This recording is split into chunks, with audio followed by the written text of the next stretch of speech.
and violence are the very definition of the Mafia. Mafia, the old country, is a precursor to the later Mafia games set in America. But what is the actual history of the Mafia before 1904, when the game takes place?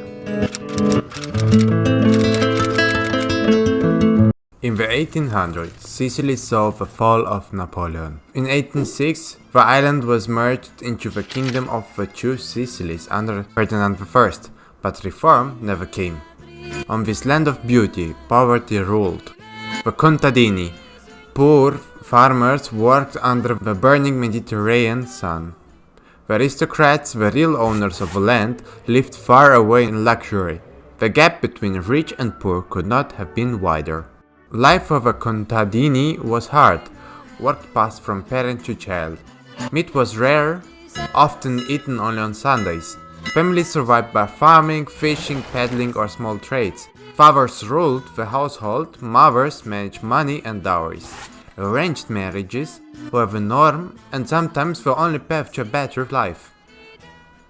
Religion shaped their world. The people were devout Catholics, but they spoke Sicilian, not Italian. Their clothes were simple, while the wealthy dressed in fine fabrics. The aristocrats owned the latifondi, vast estates, but they rarely set foot on them. Noblemen focused on politics, military service, or travel. Noblewomen managed households, raised children, and arranged marriages to secure alliances. Their education included French, music, and literature. Mornings began late. Men met with lawyers and estate managers. Women wrote letters or visited convents. Afternoons meant carriage rides and social visits. Evenings came alive with balls, operas, and concerts.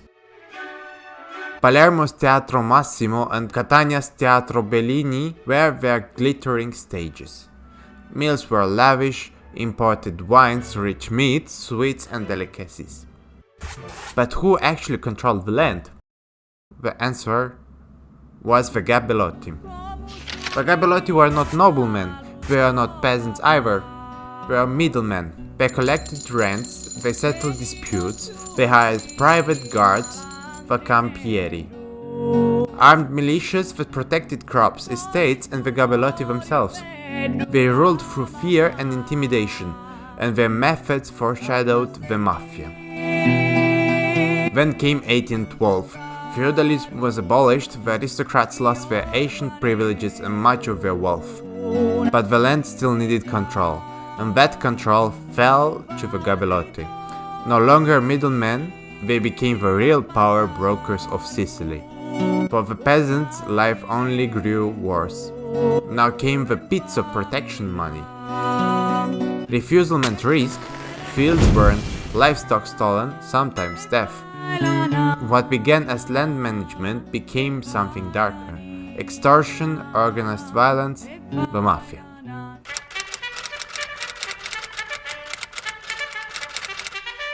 The first uprising for unification began in 1848.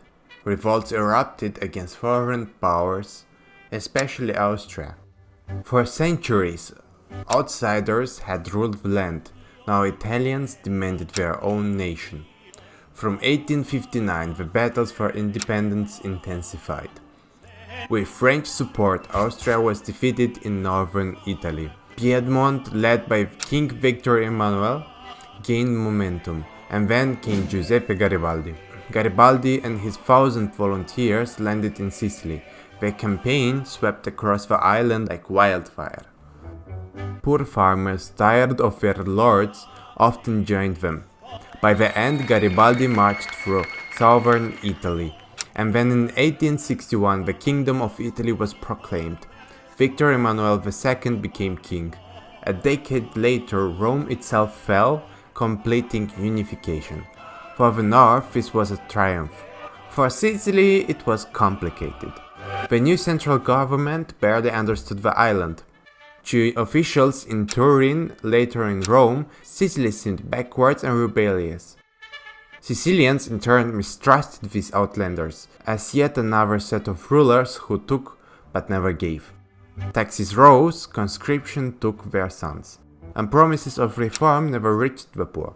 Resentment grew deep. The Italian state struggled to impose its authority. It had laws, but no loyal enforcers.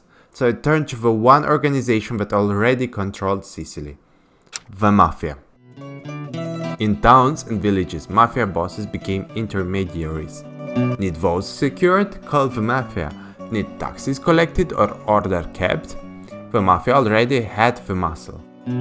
This partnership, accidental at first, gave the Mafia something priceless: legitimacy. They were no longer just the enforcers of ruler landlords. They became political power brokers. They manipulated elections, they controlled local councils, they traded favors with deputies in Rome. The Italian state had meant to bring law and order to Sicily.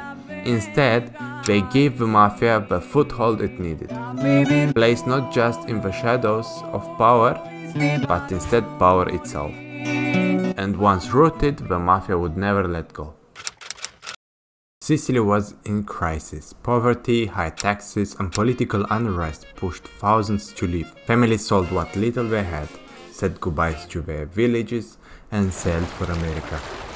Most were simple peasants, but among them were men connected to the Mafia.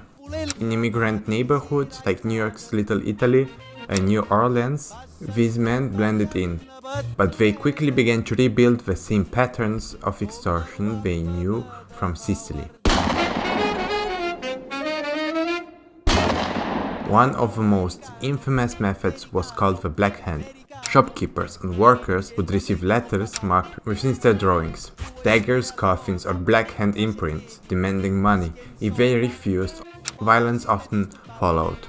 It was terrifying street-level extortion that preyed on the fears of their own community. You might even recognize this if you've watched Peaky Blinders. The Italian Mafia sends the Shelby family a Black Hand letter, a direct nod to this very real practice from the early days of the organized crime. Back in Sicily, the economy revolved around two treasures: citrus and sulfur. Lemons were a global necessity, prized not just for flavor but from preventing scurvy on long voyages.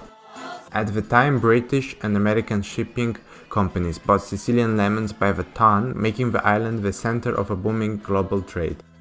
Owning citrus groves could make a man rich, but only if he could keep thieves and rivals away. That is where the Mafia stepped in, offering protection, while in truth keeping a stranglehold on the entire business. Sulfur was just as valuable. Sicily was the world's leading producer, and sulfur was essential for gunpowder, matches, and chemicals. Mines employed thousands under brutal conditions, but profits flowed not to the workers, rather to those who controlled the mines. And once again the Mafia inserted itself. They extorted the owners, took cuts of wages, and used violence to keep the system running smoothly. These industries show how the Mafia operated even before they became famous overseas. They did not just use force, they attached themselves to the most profitable markets and squeezed them dry. Meanwhile in America, what began as small Sicilian gangs grew larger and more organized. Over time, these networks evolved into the powerful crime families we recognize today. And if you've ever played the previous Mafia games, then you already know where this story leads. The games take heavy inspiration from the real deal, from the Sicilian immigrants who carried both hope and hardship across the ocean, to the rise of organized crime that would later dominate entire cities.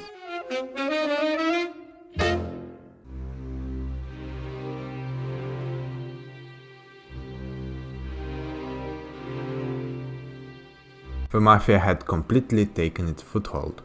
It was no longer hidden, but an open secret, feared by everyone and holding a lot of influence. This is exactly where Mafia, the old country, takes place.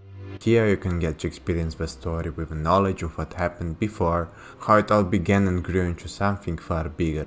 I don't need to tell you what happens next. You can experience it yourself.